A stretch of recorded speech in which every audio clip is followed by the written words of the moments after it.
अभी तक राजनीति अनुगत आती थी, आज धर्म राजनीति।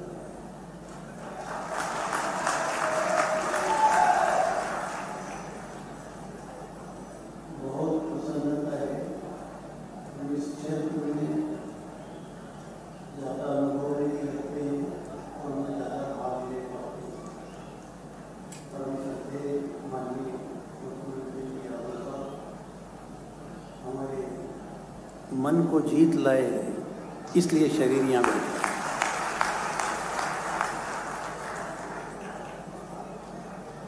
इनके प्रेम के आगे, इनके त्याग और इनकी जीवन शैली के आगे अपने हार स्वीकार करके हम आज राजनीति के इस क्षेत्र में थोड़ा सा आपको प्रसाद बांट रहे हैं। आप थोड़ी देर एक चित्त होकर के समझते रहे। आवाज बढ़ा हुई है। पहली चीज ध्यान देना, इधर धर्म के कार्य, धार्मिक स्थान, धार्मिक लोग और ये जो परंपरा है जो माननीय मुख्यमंत्री जी ने इस गजमका के स्थान को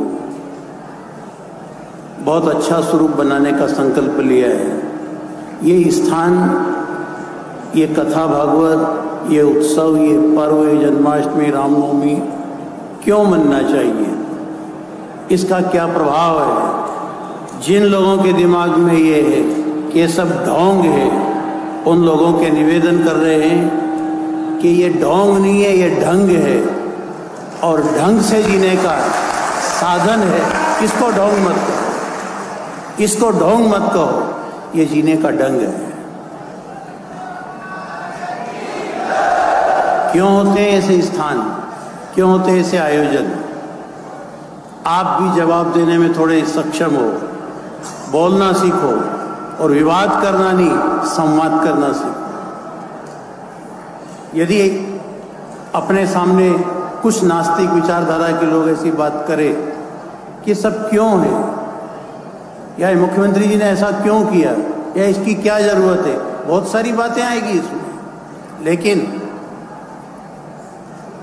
देखो, एक छोटी सी बात आपके आगे, हमारा आदिवासी क्षेत्र यहाँ बैठा हुआ है, बहुत सारे किसान बंधु है, पढ़े लिखों से तो अनपढ़ तक की यात्रा है ये, और सब तक ये बात पहुंचे, इसलिए आप ध्यान देना। एक छोटे से गांव का आदमी बचपन से एक शौक रखता है, बचपन का, कि रेल का ड्राइवर बने, और वो रेल का ड्राइवर बन गया। जब वो रेल चलाता था, उसका बचपन का ही एक मित्र है, ध्यान इधर रखना, उसका एक मित्र है। उस मित्र का गांव 2 स्टेशन के बीच में पड़ता है। मानिए स्टेशन इधर भी दूर पड़े, इधर भी दूर पड़े, और गांव पड़े, बोलो, बीच में। उसने अपने मित्र से कहा, तू ड्राइवर है रेल का, मेरा मित्र है, एक बार एक काम तो कर, मेरे गांव के सामने रेल रोक दे, मुझे इतनी दूर जाना पड़े, तू मेरा मित्र, रेल तेरे हाथ में है। उसने कि भैया अपन दोस्त जरूर है, ये भारत सरकार का काम है, रेलवे का नियम है, ये रिक्शा, टेम्पो या बस नहीं है, चाहे जहाँ रोक दूं, स्टेशन पे ही रेल रुकती है, बीच में नहीं रोक सकते। तो तेरा मेरा संबंध भी तो है, एक बार तो प्रीत निभा, ताकि मैं रेल में कहीं से आऊं बाहर से तो उतर सकूं और गांव पास में पड़े। ठीक है, एक रास्ता निकालते हैं। उसने कहा, अब तू जिस दिन रेल में बैठे उस दिन मेरे को इशारा कर देना, मुझे याद रहे कि तू रेल में बैठा है। स्टेशन पे ही रेल रुकती है, स्टेशन को छोड़ के रेल तो नहीं रोक सकूंगा, लेकिन तेरे गांव के ठीक सामने रेल धीमी कर दूंगा।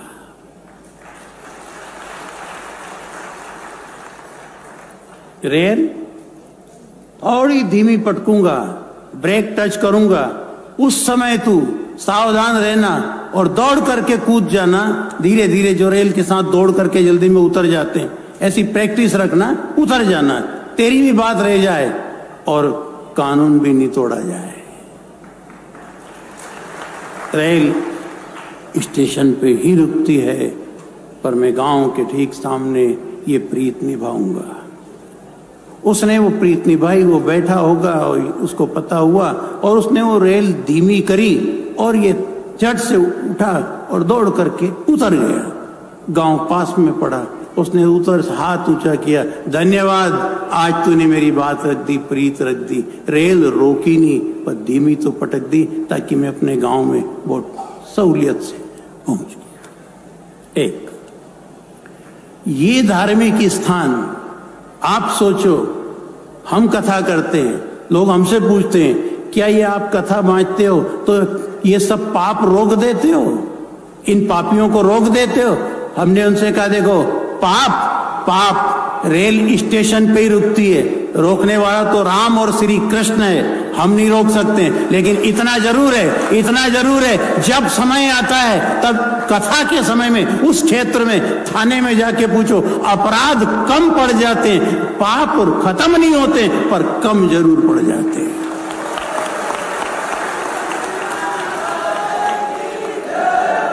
समझ गए आप? समझ गए? जन्माष्टमी आती है, रामनवमी आती है, महावीर जयंती आती है, ये ऐसे महान पर्व जब आते हैं, श्रावण का सोमवार आता है, ऐसे ऐसे पर्व पे क्या होता है, पाप रुकता नहीं है पर ठीक है धीमा हो जाता है। पाप हम भी नहीं रोक सकते, आप भी नहीं रोक सकते, सब अपराध नहीं रोक सकते, लेकिन इतना जरूर है ऐसे आयोजन होते रहे, ऐसे मंदिर बने रहेंगे तो ये जनता जो पाप मार्ग पे, कुमार्ग पे दौड़ रही है, ये सन्मार्ग की ओर मुड़ जाएगी, यानी पाप थोड़ा ठंडा पड़ जाएगा।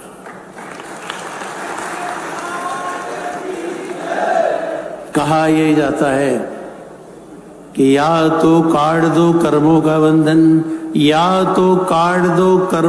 बंधन, वरना ये सर काट अलग कर दो, और नहीं काट सको घर सर गुरुवर तो थोड़ा वजन कम कर दो। कुछ भी नष्ट नहीं कर सकते हो, लेकिन थोड़ा कम तो करो। हम जब भी किसी धार्मिक क्षेत्र में उतरते हैं, उस समय आज आप भी देखते हो कितनी भीड़ होती है, कितने लोग जाते हैं महाकाल मंदिर में। श्रावण में देखो, महाकाल का मंदिर नहीं होता तो इतनी भीड़ जो भी माननी ने बताया, करोड़ों लोग वहां पहुंच रहे। काय के कारण पहुंच रहे? क्यों? रेल के ड्राइवर से थोड़ा सा संबंध जरूर रखना ताकि वो रेल धीमी पटक दे। परमात्मा से थोड़ी प्रीत जरूर पाड़ लेना, थोड़ा सा मकान से मंदिर तरफ मुड़ जाना ताकि पाप की गतिविधि थोड़ी ठंडी पड़ जाए।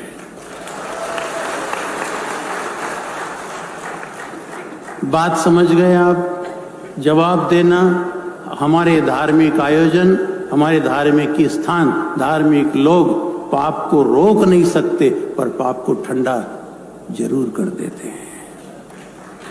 इसी के साथ बात आई है तो इस क्षेत्र से, इस जंगल के क्षेत्र से हमारे पास बार बार सूचनाएं आती रही कि आप भीड़ में एक कथा करो।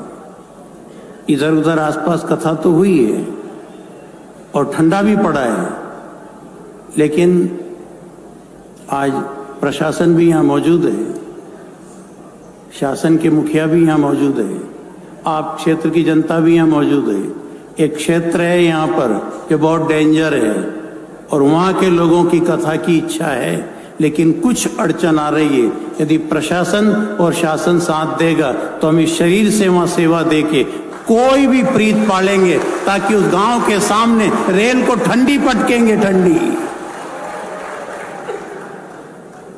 समझ गए?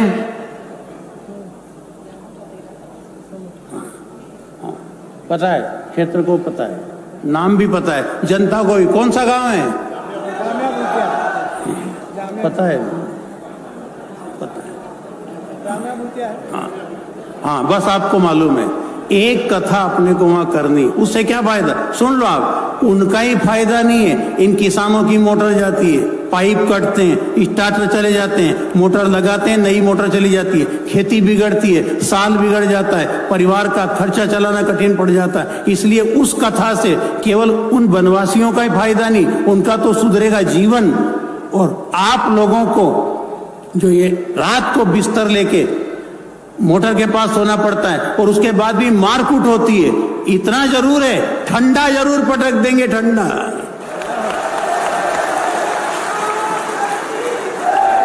उनसे भी प्रीत करेंगे। रेल रुकेगी नहीं, लेकिन ड्राइवर से इतना संबंध जरूर जोड़ेंगे कि थोड़ा सा ब्रेक टच कर देना। जामिया भूतिया के लोग, उस क्षेत्र के लोग, वहां के मिलने वाले लोग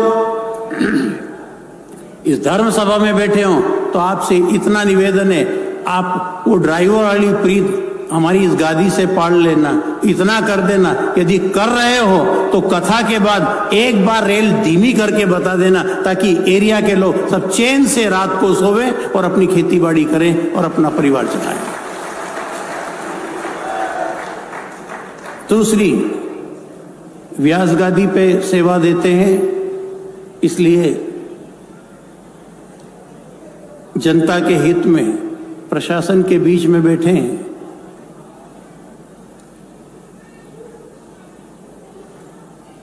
लोग कहते हैं भगवान का नाम लेने से कई के काम बन जाते हैं, लेकिन इस युग में शायद भगवान के बाद किसी इंसान में भी परमात्मा ने वो वजन दिया है कि जिसके नाम से कितने ही गरीबों के अटके काम निकल जाते हैं। इसलिए सभी तरह के लोग यहाँ बैठे हैं, हम बहुत विनम्रता से निवेदन करके कह रहे हैं, भगवान के नाम से काम चले तो शास्त्रों में लिखा है, लेकिन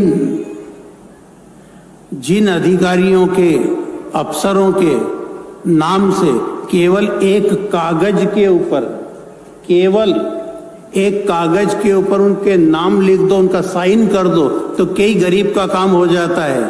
बैंक मैनेजर साहब यदि थोड़ा सा साइन कर दे तो ये भगवान का नाम है कि मैनेजर साहब का? बोलो। आपका जो काम अटका है बैंक में, वो भगवान के नाम से होगा कि मैनेजर साहब के नाम साइन हो जाएगा तो हो जाएगा?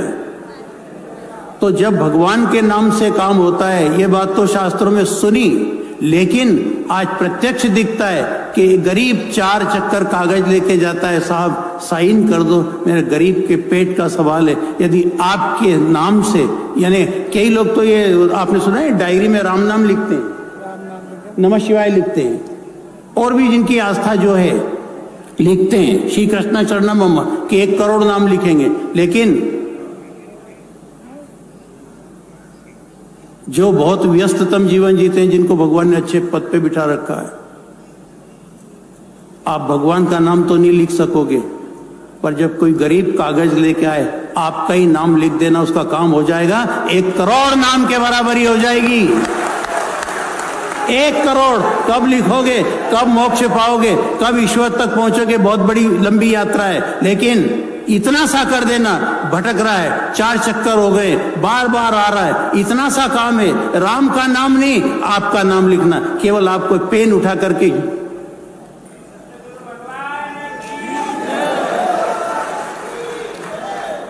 यदि ऐसा काम पड़ जाए, चूकना मत, ये बहुत बड़ा अवसर दिया है ईश्वर ने। और वो क्या कह रहा है कि मेरा नाम लिखने से तो बहुत सागर से पार होते हैं, लेकिन किसी की फाइल चल जाती हो तो वो नाव से कम नहीं है।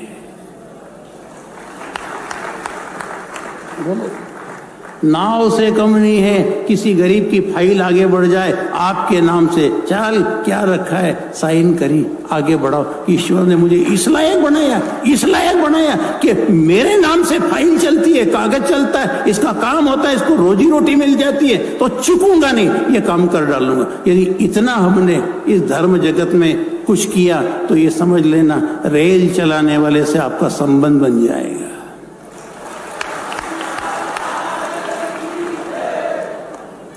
ईश्वर से संबंध जोड़ने के ये साधारण साधन है। ये फोकट की बातें, इधर उधर जाना, कहीं हाथ दिखाना, कहीं कुंडली दिखाना, कहीं योग दिखाना, इन सब बातों में ज्यादा भरोसा मत किया करो। ज्यादा भरोसा करो तो भगवान में भरोसा करो, और दूसरा अपने कर्म पे भरोसा करो। बाकी सब बातों में आप कहते वो भूत भविष्य बता देते हैं, वो आगे की बात बताते थे। भविष्य भगवान भी नहीं बताता है। जो विधाता है ना, जिसने ये संसार बनाया, ये भाग्य लिखा, उससे भी पूछा कि क्यों तू भविष्य बता देता है, नहीं कि मुझे भी नहीं मालूम। तो तू विधाता है, तू तो बता सकता है। नहीं, बताने का काम, और ये भूल मैं कभी भी नहीं करूंगा। जो भविष्य पूछते हैं वो पूछने की भूल मत करना। और बड़े लोग हैं, वो हमारी इतनी औकात नहीं जो हम कुछ कह सके, लेकिन यदि हमारे तक कोई बात आती है तो हम तो बराबर हाथ जोड़ लेते हैं। देखो भगवान महादेव वही महाकाल उज्जैन के काकभूषणी के साथ अयोध्या में राम जी के अवतार में दर्शन करने गए, और वहां पर कौशल्या जी ने सुना एक बाबा बहुत जानकार आया, मेरे बेटे का भी हाथ दिखा लूं, भाग्य दिखा लूं।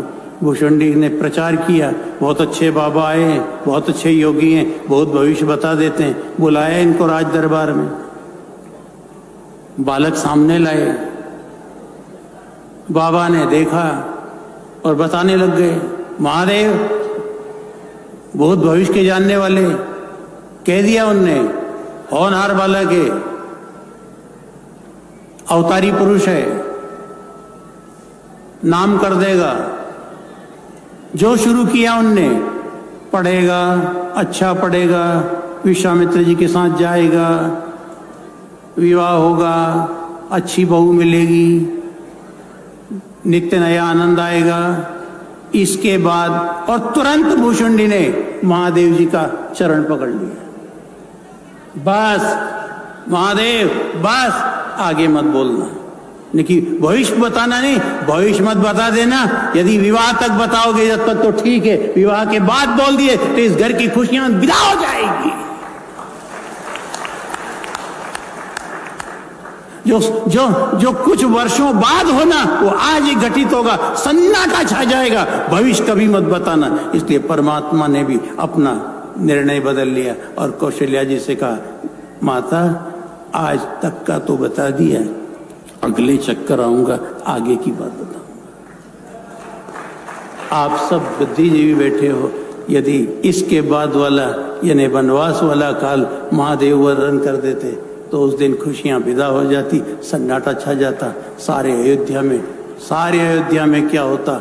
इसलिए भविष्य को हाथ मत लगाओ, भूत को हाथ लगाओ, वर्तमान को हाथ लगाओ, भविष्य को हाथ मत लगाओ। अभी भी कोई ऐसी सभा होती है, गांव में सभा होती है, ऐसे मंत्री महोदय पधारते हैं तो वहां पर फिर ये संचालन करते हैं, ऐसे करते हैं, तो आपने सुना होगा नहीं वहां। अब हमारे वर्तमान सरपंच साहब माल्यार्पण करेंगे, तो वर्तमान आ जाए। अब हमारे भूतपूर्व सरपंच साहब, तो फिर भूतपूर्व आ जाए। और यदि वो उठा कर कह दे अब हमारे भविष्य के सरपंच साहब, उसी दिन आग लग जाएगी गांव में, उसी दिन मोटर निकलने लग जाएगी, उस दिन उलट पुलट काम शुरू हो जाएगा, पत्थर पड़ने लग जाएंगे, शराब बैठेगी, अनशन काम शुरू हो जाएगा। ये सरपंच भविष्य का यो बनी जाए, या मूछ मारा होते इके का बाप के नहीं बनवा दूं।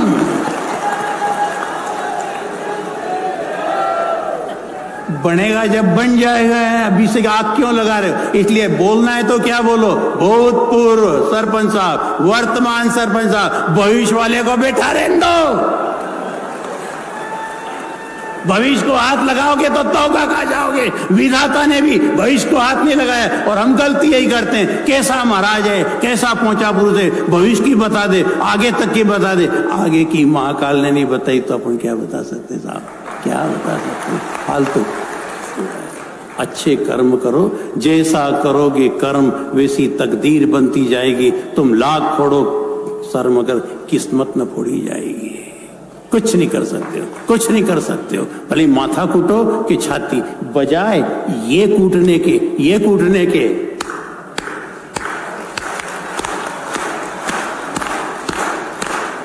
कीर्तन करो। अभी महोदय ने कहा था कि भजन करो, गोपाल कृष्ण सब दे देगा। मैं क्या दूं, गोपाल सब दे देगा। ये करो, ये कूटने से रेखा सही नहीं होगी, ये हाथ की रेखा भी बताने से सही नहीं होगी। ये सब रेखा कब सही होगी? जब भजन करोगे, माला करोगे, ठीक हो जाएगी। किससे पूछना, कान आंख रगड़ना। और एक बात और अंतिम में कह देते हैं, आप जितना ऐसा ऐसा ऐसा जाकर के बताते फिरोगे नहीं तो इससे पाखंड बढ़ेगा। फिर अखबारों में खबर आएगी, फिर टीवी पे देखोगे पाखंडी बाबा पकड़ा गया। फिर धर्म से आस्था खत्म होगी। फिर आप कहते हो कोई धर्म में दम नहीं, कोई भगवान में दम नहीं, कोई गुरु में दम नहीं, कोई गोविंद में। फालतू की बातें होगी, फालतू की बातें होगी। इसलिए आपसे हमने निवेदन किया है, इन चीजों पे आप ध्यान देना, कर्म पे ध्यान देना। मेरा कर्म कैसा है? भाग्य तो कर्म से बनता है, कोई की कलम से नहीं बनता है। बनता है तो कभी कभी बिगड़ भी जाता है और बिगड़ा हुआ कभी कभी सुधर भी जाता है। पार्वती को भिखारी पति लिखा था, पर अच्छी तपस्या करी तो वो महादेव जैसा पति मिलके भिखारी नहीं, ऑर्डरदानी मिल गया। फर्क पड़ता है, फर्क पड़ता है। ऐसा नहीं, जिसने लिखा है उसने एक बार लिख दिया और कह दिया इसको कर्म से ठीक कर लेना। बस यही शब्द आपकी सेवा में रखने थे। हम आपका ज्यादा समय भी नहीं लेंगे, ज्यादा माथा भी नहीं खाएंगे। आप अपने अपने घर जाओ, हम अपने मुकाम पे जाएं, महोदय अपने मुकाम पे जाएं। फिर कभी मिलेंगे, फिर आनंद आएगा, जय जयकार होगी। पर ध्यान रखना, रेल के ड्राइवर का धीमी कर देना, गाड़ी धीमी कर देना, मैं अपने घर पहुंच जाऊंगा। बोलो सच्चिदानंद भगवान की। बहुत बहुत धन्यवाद परम पूज्य संत महाराज, बहुत अच्छी बातें आपने बताई। आज जन्माष्टमी की पूर्व संध्या है।